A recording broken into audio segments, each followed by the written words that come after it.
ನಮಸ್ಕಾರ ಎಲ್ಲರಿಗೂ. Welcome back to love to cook with Padma. ಇವತ್ತು 2 ರೆಸಿಪೀಸ್ ನೋಡೋಣ. ಮೊದಲನೇದು ತುಂಬ ಸಾಫ್ಟಾಗಿ ಟೇಸ್ಟಿಯಾಗಿ ಬೇಗನೆ ಮಾಡುವಂತಹ ಪನ್ನೀರ್ ರೋಲು. ಎರಡನೇದು ಕ್ರಿಸ್ಪಿಯಾಗಿ ಬೇಕ್ರಿ ಸ್ಟೈಲಲ್ಲಿ ಮಾಡುವಂತಹ ವೆಜ್ ಪಫ್ಸು. ಹಾಗಾದರೆ ಬನ್ನಿ ತಡ ಏನಕ್ಕೆ, ಮೊದಲನೇ ರೆಸಿಪಿ ಶುರು ಮಾಡೋಣ. ಪನ್ನೀರ್ ರೋಲ್. ಮೊದಲನೇದಾಗಿ ಹಿಟ್ಟು ರೆಡಿ ಮಾಡ್ಕೊಳ್ಳೋಣ. ಒಂದು ಮೆಜರ್ಮೆಂಟ್ ಕಪ್ಪಲ್ಲಿ 2 ಕಪ್ಪು ಮೈದಾ ತೊಗೊಂಡಿದ್ದೀನಿ. ರುಚಿಗೆ ತగ్గಷ್ಟು ಉಪ್ಪು ಹಾಕ್ಕೊಂಡು, ಅದೇ ಕಪ್ಪಲ್ಲಿ 1/4 ಭಾಗ ಮೊಸರು, 1/4 ಭಾಗ ಹಾಲು ಹಾಕ್ಕೊಂಡು ಚೆನ್ನಾಗಿ ಹಿಟ್ಟು ಕಲಿಸ್ಕೊಳ್ಳೋಣ. ನೀರಿಲ್ಲಿ ನಾನು ಯೂಸ್ ಮಾಡ್ತಾಯಿಲ್ಲ. ಕಾರಣ ಏನಕ್ಕಂದರೆ ನಾನು ಮೊದಲೇ ಹೇಳ್ದಂಗೆ ಇದು ತುಂಬ ಸಾಫ್ಟಾಗಿ ಮಾಡುವಂಥ ಪನ್ನೀರ್ ರೋಲ್. ಪನ್ನೀರನ್ನ ಸಣ್ಣಕ್ಕೆ ಕಟ್ ಮಾಡಿ ಇಟ್ಕೊಂಡಿದ್ದೀನಿ. ಮತ್ತು 1 ಈರುಳ್ಳಿ ತೊಗೊಂಡು ಸಣ್ಣಕ್ಕೆ ಕಟ್ ಮಾಡಿ ಇಟ್ಕೊಳ್ಳೋಣ. ಇದನ್ನು ಮಕ್ಕಳು ಕೂಡ ತುಂಬಾ ಇಷ್ಟಪಟ್ಟು ತಿಂತಾರೆ, ಯಾಕಂದರೆ ಇದು ರೋಲ್ ತುಂಬಾ ಸಾಫ್ಟಾಗಿರುತ್ತೆ.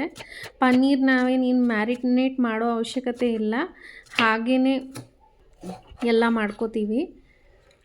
ಕ್ಯಾಪ್ಸಿಕಮ್ 1 ತೊಗೊಂಡಿದ್ದೀನಿ, ಅದನ್ನು ಸಣ್ಣಗೆ ಕಟ್ ಮಾಡಿ ಇಟ್ಕೊಳ್ಳೋಣ. ಮತ್ತು ಟೊಮೆಟೊ 1 ಕಟ್ ಮಾಡಿ ಇಟ್ಕೊಳ್ಳೋಣ. ಈ ಸ್ಟಫಿಂಗ್ ಮಾಡೋದಕ್ಕೆ ತುಂಬ ಟೈಮ್ ಏನು ತೊಗೊಳ್ಳೋದಿಲ್ಲ, ತುಂಬಾ ಬೇಗ ಮಾಡ್ಕೋಬೋದು ಮತ್ತು ತುಂಬ ಕಡಿಮೆ ಇಂಗ್ರೀಡಿಯೆಂಟ್ಸು. ನಿಮಗೆ ಯಾವಾಗ ಟೈಮ್ ಜಾಸ್ತಿ ಇರೋದಿಲ್ವೋ ಆ ಟೈಮಲ್ಲಿ ಈ ಪನ್ನೀರ್ ಸ್ಟಫಿಂಗ್ ಮಾಡಿ, ನಿಮಗೆ ತುಂಬ ಇಷ್ಟ ಆಗುತ್ತೆ.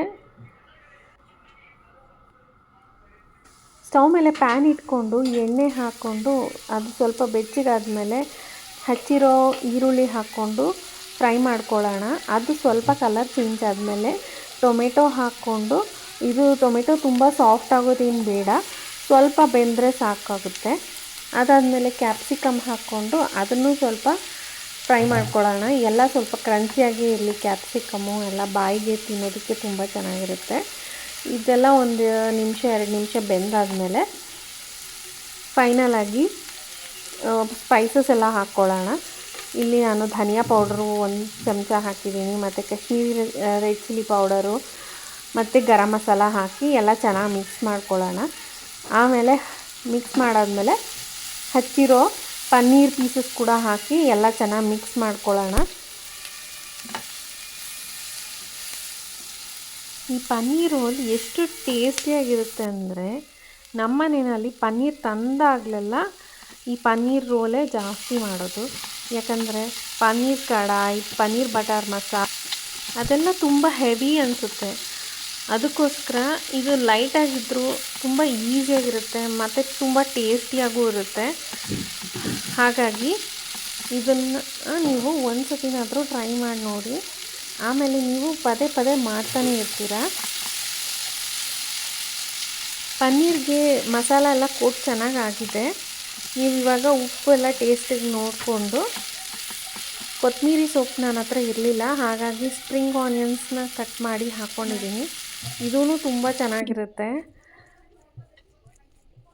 ಈಗ ಹಿಟ್ಟು ಸ್ವಲ್ಪ ನಾದ್ಕೊಂಡು ಎಷ್ಟು ಬೇಕೋ ಅಷ್ಟು ಚಪಾತಿ ಆಗೋ ಸೈಜ್ ಬಾಲ್ಸ್ ತೊಗೊಂಡು ಒತ್ಕೊಳ್ಳೋಣ.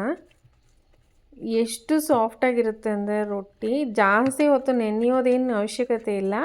ನಾವು ಮೊಸರು ಹಾಲು ಹಾಕಿರೋದ್ರಿಂದ ಅದು ಹಿಟ್ಟು ತುಂಬ ಸಾಫ್ಟಾಗಿ ಇರುತ್ತೆ ಮತ್ತು ಎಷ್ಟು ಚೆನ್ನಾಗಿ ಸ್ಟ್ರೆಚ್ ಕೂಡ ಆಗುತ್ತೆ ಚೆನ್ನಾಗಿ. ಈ ಹಿಟ್ಟನ್ನ ನೀವು ಬೇಕಾದರೆ 1 ದಿನ ಬೇಕಾದರೂ ಇಟ್ಕೊಂಡಿರ್ಬೋದು, ಹುಳಿನೂ ಬರೋದಿಲ್ಲ. ತುಂಬಾ ಸಾಫ್ಟ್ ಆಗ್ತಾನೇ ಇರುತ್ತೆ. ಅದು ನೆನೀತಾ ಅಷ್ಟು ಸಾಫ್ಟ್ ಆಗ್ತಾ ಇರುತ್ತೆ.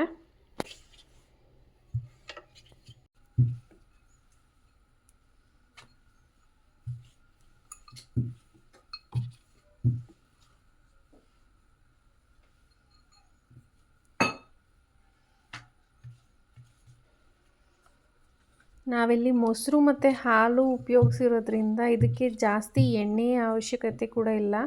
ಸುಡೋವಾಗಂತೂ ನೀವು ಎಣ್ಣೆನೇ ಹಾಕೋ ಅವಶ್ಯಕತೆ ಇಲ್ಲ, ಅದು ಅಷ್ಟು ಚೆನ್ನಾಗಿ ಬರುತ್ತೆ.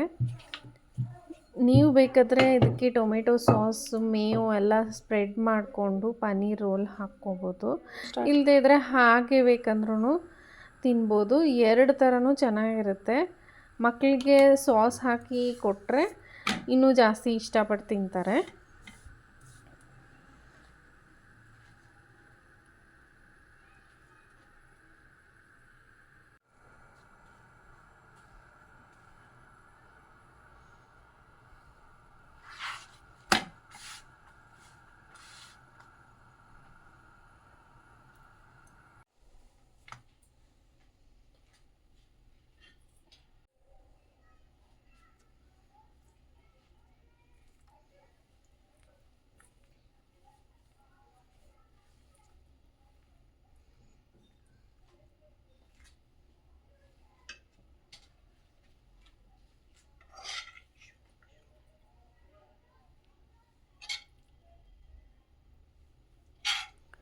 ನೋಡಿದ್ರಲ್ಲ ಈ ಪನ್ನೀರ್ ರೋಲ್ ಮಾಡೋದು ಎಷ್ಟು ಸುಲಭ ಅಂತ. ಎಷ್ಟು ಸುಲಭನೋ ಆದ್ರೆ 2ರಷ್ಟು ಟೇಸ್ಟಿಯಾಗಿ ಕೂಡ ಇರುತ್ತೆ. 1 ರೋಲ್ ತಿನ್ನೋರು 3 ರೋಲ್ ತಿಂತಾರೆ, ಅಷ್ಟು ಚೆನ್ನಾಗಿರುತ್ತೆ. ಒಂದ್ಸತಿ ಟ್ರೈ ಮಾಡಿ, ಇಷ್ಟ ಆದರೆ ಲೈಕ್ ಮಾಡಿ, ಶೇರ್ ಮಾಡಿ, ಸಬ್ಸ್ಕ್ರೈಬ್ ಮಾಡೋದು ಮಾತ್ರ ಮರಿಬೇಡಿ. ಹಾಗಾದರೆ ಬನ್ನಿ 2ನೇ ರೆಸಿಪಿ ನೋಡ್ಕೊಂಡು ಬರೋಣ. ಕ್ರಿಸ್ಪಿಯಾಗಿರೋ ಬೇಕ್ರಿ ಸ್ಟೈಲ್ ವೆಜ್ ಪಫ್ಸ್. ಮೊದಲನೇದಾಗಿ ಸ್ಟಫಿಂಗ್ ರೆಡಿ ಮಾಡ್ಕೊಳ್ಳೋಣ. ಸ್ಟವ್ ಮೇಲೆ ಪ್ಯಾನ್ ಇಟ್ಕೊಂಡು ಒಗ್ಗರಣೆಗೆ ಎಣ್ಣೆ ಹಾಕ್ಕೊಂಡು ಸಣ್ಣಗೆ ಒಂದು ಮೀಡಿಯಮ್ ಸೈಜ್ ಈರುಳ್ಳಿ ಹಾಕ್ಕೊಂಡು ಶುಂಠಿ ಪೇಸ್ಟ್ ಹಾಕ್ಕೊಂಡು ಅದ್ರದ್ದು ಹಸಿ ವಾಸನೆ ಹೋಗೋವರೆಗೂ ಹುರ್ಕೊಂಡು ಸಣ್ಣಗೆ ಹಚ್ಚಿರೋ 2 ಬೀಟ್ರೂಟ್ ಹಾಕ್ಕೊಂಡು ಚೆನ್ನಾಗಿ ಬೇಯಿಸ್ಕೋಬೇಕು. ಮತ್ತು ಫ್ರೋಝನ್ ಪೀಸ್ ಹಾಕಿದ್ದೀನಿ. ಬಾಯ್ಲ್ ಮಾಡಿಟ್ಕೊಂಡಿರೋ 2 ಆಲೂಗಡ್ಡೆನ ಸಣ್ಣಗೆ ಹೆಚ್ಚಿಕೊಂಡು ಹಾಕ್ಕೊಂಡಿದ್ದೀನಿ. ಅದು ಎಲ್ಲ ಸ್ವಲ್ಪ ಮಿಕ್ಸ್ ಮಾಡಿಕೊಂಡು ಎಲ್ಲ ಮಸಾಲೆ ಹಾಕ್ಕೊಳ್ಳೋಣ. ಧನಿಯಾ ಪೌಡ್ರು 1 ಚಮಚ, ಜೀರಿಗೆ powder, Kashmiri red chilli powder, garam masala, ಉಪ್ಪು ಎಲ್ಲ ಹಾಕ್ಕೊಂಡು ಚೆನ್ನಾಗಿ ಮಿಕ್ಸ್ ಮಾಡಿಕೊಂಡು ಕೊನೆಯದಾಗಿ ಸಣ್ಣಗೆ ಹಚ್ಕೊಂಡಿರೋ ಕೊತ್ತಂಬರಿ ಸೊಪ್ಪನ್ನು ಹಾಕ್ಕೊಂಡ್ರೆ ಸ್ಟಫಿಂಗ್ ರೆಡಿ ಆಗೋಗುತ್ತೆ. ಈಗೆಲ್ಲ ರೆಡಿಮೇಡ್ ಪಫ್ ಪೇಸ್ಟ್ರಿ ಶೀಟ್ಸೇ ಸಿಗುತ್ತೆ. ಅದು ಸ್ಕ್ವೇರ್ ಶೇಪಲ್ಲೇ ಆಲ್ರೆಡಿ ಕಟ್ ಮಾಡಿ ಇಟ್ಟಿರ್ತಾರೆ. ಮಧ್ಯದಲ್ಲಿ ಸ್ಟಫಿಂಗ್ ತುಂಬಿ ಅದನ್ನು ಫೋಲ್ಡ್ ಮಾಡಿಕೊಂಡು ಜೆಂಟಲಾಗಿ ಪ್ರೆಸ್ ಮಾಡಿಕೊಂಡ್ರೆ ಆಯಿತು. ರೆಡಿ ಮಾಡ್ಕೊಂಡು ಇಟ್ಕೊಂಡಿರೋವಂಥ ಪಫ್ಸ್ನೆಲ್ಲ ಬೇಕಿಂಗ್ ಟ್ರೇನಲ್ಲಿ ಇಟ್ಕೊಂಡು, ಇಲ್ಲಿ ನಾನು ಕೆಳಗಡೆ ಪಾರ್ಚ್ಮೆಂಟ್ ಪೇಪರ್ ಹಾಕಿದ್ದೀನಿ. ಪಫ್ಸ್ ಮೇಲೆ ಸ್ವಲ್ಪ ಹಾಲನ್ನೆಲ್ಲ ರಬ್ ಮಾಡ್ಕೊಳ್ಳೋಣ. ಇದರಿಂದ ಗೋಲ್ಡನ್ ಬ್ರೌನ್ ಕಲರ್ ಬರುತ್ತೆ. OTGನ 150 ಡಿಗ್ರಿ ಸೆಲ್ಸಿಯಸ್ ಇಟ್ಕೊಂಡು ಒಂದು 10 ನಿಮಿಷ ಪ್ರೀಹೀಟ್ ಮಾಡಿಕೊಂಡು ಟ್ರೇ ಇಟ್ಕೊಳ್ಳೋಣ. ಮತ್ತು ಒಂದು 25 ನಿಮಿಷ ಬೇಯಿಸ್ಕೊಂಡ್ರೆ ಸಾಕಾಗುತ್ತೆ. ನೋಡಿದ್ರೆ ಎಷ್ಟು ಚೆನ್ನಾಗಿ ಬೇಕ್ರಿ ಸ್ಟೈಲಲ್ಲಿ ಗೋಲ್ಡನ್ ಬ್ರೌನ್ ಕಲರ್ ಬಂದಿದೆ. ತುಂಬಾ ಟೇಸ್ಟಿಯಾಗಿರುತ್ತೆ. ರೆಸಿಪೀಸ್ ಇಷ್ಟ ಆಗಿದ್ದಲ್ಲಿ ಲೈಕ್ ಮಾಡಿ, ಶೇರ್ ಮಾಡಿ, ಸಬ್ಸ್ಕ್ರೈಬ್ ಮಾಡೋದು ಮಾತ್ರ ಮರಿಬೇಡಿ.